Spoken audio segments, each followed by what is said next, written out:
एक अलग कहानी होती है। कुछ कहानियाँ ऐसी होती हैं जिनको सुनाई जाती हैं और कुछ ऐसी जो दबी ही रह जाती हैं। मगर इस गांव की कहानी बस एक अफवाह ही नहीं थी, वह एक ऐसा हकीकत था जिसको जानकर रूह तक कांप जाती थी। कार का सफर, बारिश और गांव का अंधेरा। धुंधली सड़कों पर एक एसयूवी कार दौड़े जा रही थी। अंदर 4 लोग बैठे हुए थे जिनका नाम था मोहन, रीना, विजय और सृष्टि। मोहन कहता है, यार ये गांव सच में डरावना लग रहा है। इतनी घनी झाड़ियां हैं, अजीब सा सन्नाटा चारों तरफ फैला हुआ है। और ये मौसम को तो देखो। सृष्टि हंसते हुए कहती है, डरपोक कहीं का। ये बस एक आम सा गांव है, समझा? विजय सीरियस टोन में कहता है, आम गांव नहीं है सृष्टि, इस गांव के बारे में कुछ अजीब तो जरूर है।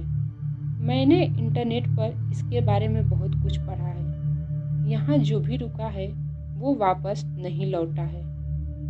रीना चिढ़कर विजय से कहती है, प्लीज ये हॉरर मूवी नहीं है, समझे? तभी कार की हेडलाइट के सामने अचानक एक औरत आ जाती है। मोहन तेजी के साथ ब्रेक को लगाता है। टायर्स की चीखती हुई आवाज गूंज जाती है। औरत, सब घबराकर बाहर निकलते हैं। वो औरत घूंघट में थी, आंखें उसकी लाल हो चुकी थी, चेहरा अजीब सा था। औरत धीमे मगर डरावनी आवाज में कहती है, तुम लोग यहाँ क्यों आए हो?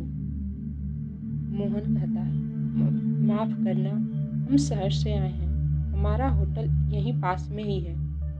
औरत धीरे से हंसती है, यहाँ कोई होटल नहीं है और कोई मेहमान भी यहाँ ज़्यादा देर तक टिक नहीं पाता है। अचानक बिजली कड़कती है और झटके के साथ वो औरत वहाँ से गायब हो जाती है। सीन 3, गांव की एंट्री और पहला झटका। मोहन और उसके दोस्त हैरान परेशान होकर होटल की तलाश में गांव में दाखिल हो जाते हैं। गांव में सिर्फ बूढ़े लोग दिखाई दे रहे थे। सबकी आंखों में एक अजीब सा डर और सुनापन दिखाई दे रहा था। एक बूढ़ा आदमी उनके पास आता है। बूढ़ा आदमी कहता है, तुम लोगों को यहाँ नहीं आना चाहिए था। सृष्टि कहती है, क्यों बाबा? बूढ़ा आदमी कहता है, क्योंकि यहाँ से कोई भी जिंदा वापस नहीं जाता है। यह गांव श्रापित है। तभी अचानक गांव की गलियों में से एक तेज सी चीख चारों तरफ गूंज पड़ती है, जैसे किसी ने कुछ बहुत भयानक देख लिया हो। सीन 3, हवा की तेज सरसराहट हो रही थी। कुछ कहानियाँ अधूरी ही, मगर कुछ कहानियाँ मौत से पहले पूरी नहीं होती। इस गांव का राज गहराता जा रहा था, मगर अब वो उसके करीब आ गए थे। रहस्यमयी परछाई का खुलासा। गांव की गलियों में गूंजती डरावनी हंसी। धुंध में ऐसे एक भारी भरकम परछाई धीरे धीरे उनके पास आती हुई दिखाई दे रही थी। मोहन, रीना, विजय और सृष्टि की सांसें थमती हुई महसूस हो रही थी। बूढ़ा आदमी अपना सिर झुका लेता है, जैसे वो इस नजारे को देखने की हिम्मत भी नहीं कर सकता था। सृष्टि घबराकर, ये कौन है? बूढ़ा आदमी धीरे स्वर में कहता है, वो जो जिंदा होकर भी नहीं जिंदा। अचानक तेज हवा चलती है और धुंध के पीछे से एक आदमी सामने आता है। उसकी आंखें बिल्कुल सफेद, चेहरा अजीब सा विकृति का और होठों पर एक हल्की सी मुस्कान। आदमी धीमे मगर डरावने स्वर में कहता है, क्यों आए हो यहाँ?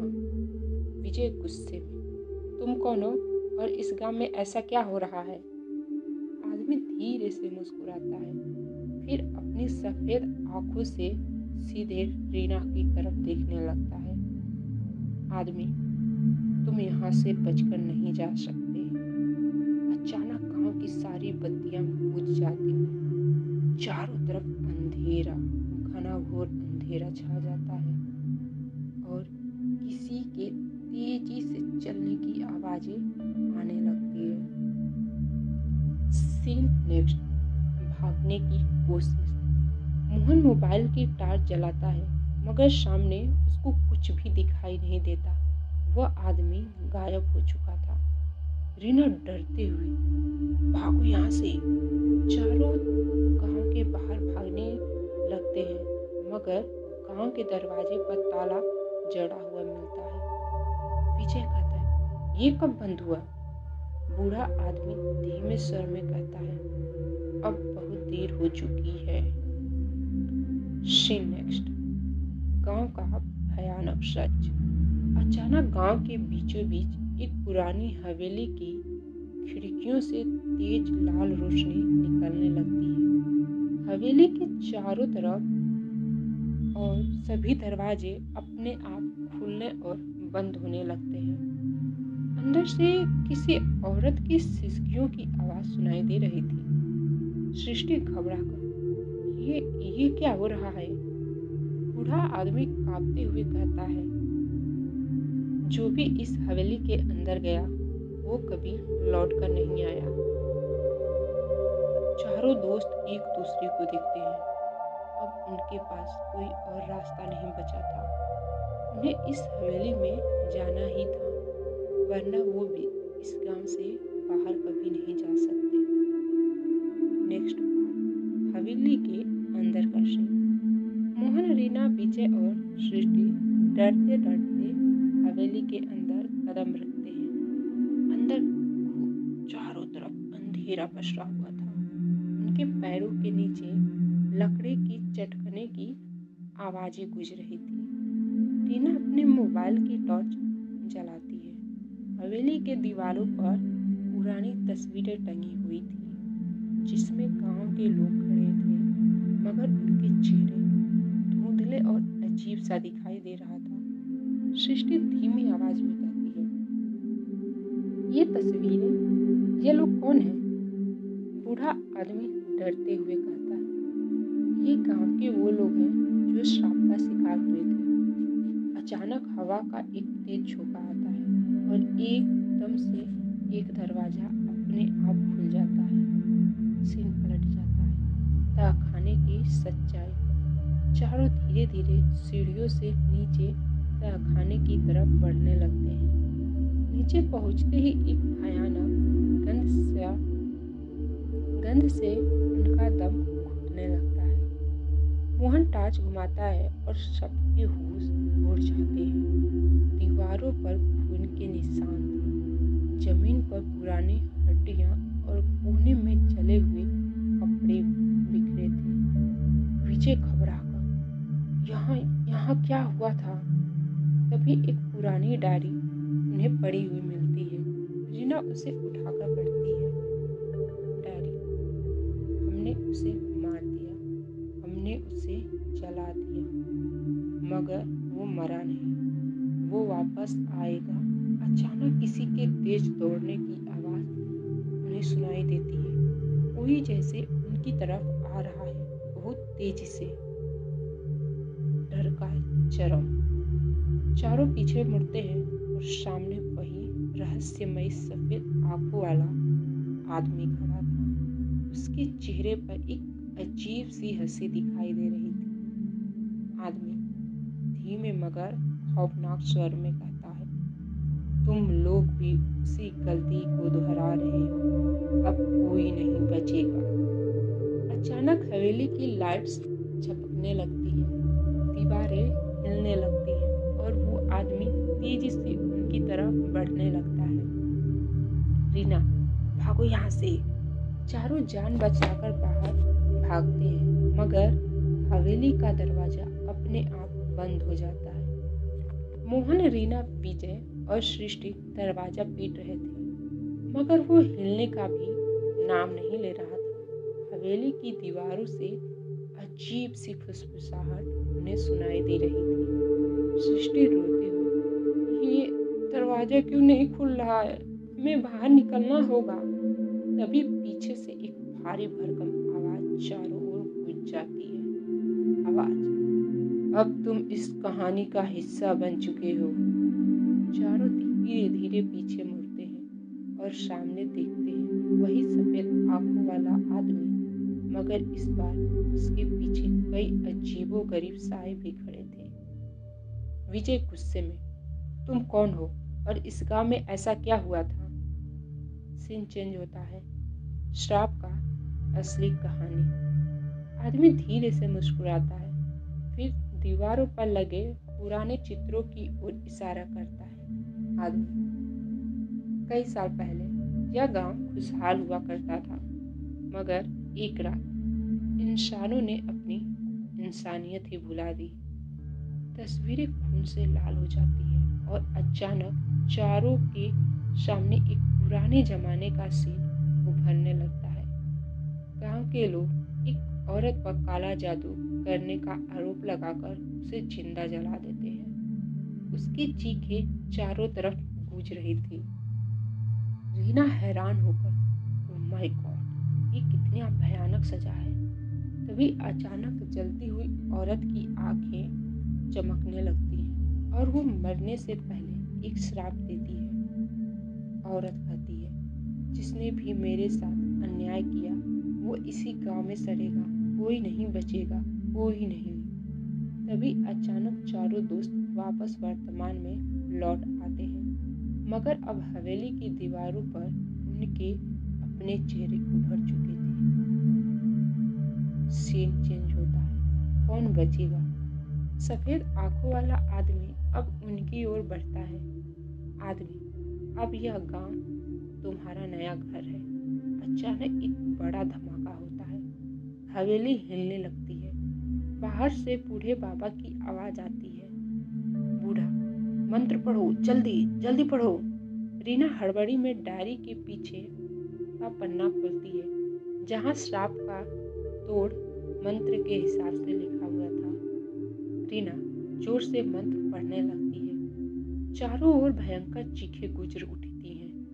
हवेली की दीवारें गिरने लगती है। सफेद आंखों वाला आदमी गुस्से में चिल्लाता है और उसका शरीर धीरे धीरे राख में बदलने लगता है। सीन चेंज होता है।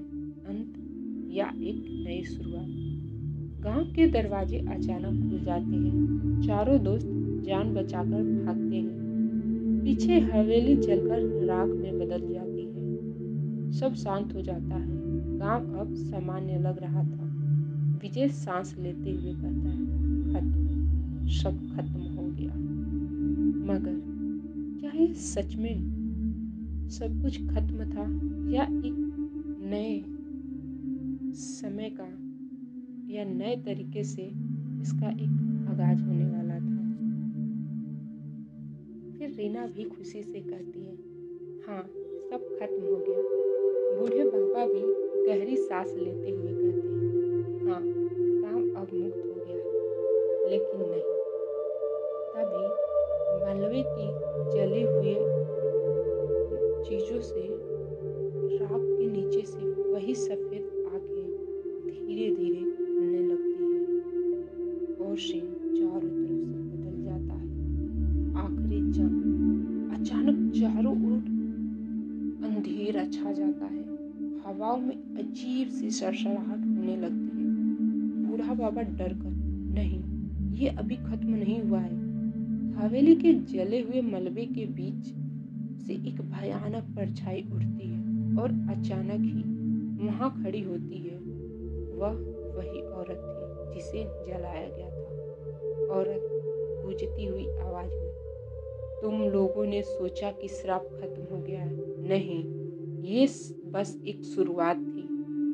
उसके हाथ उठते ही गांव के कुछ लोग अजीब तरह से कांपने लगते हैं और उनके चेहरे भी सफेद आंखों वाले बन जाते हैं।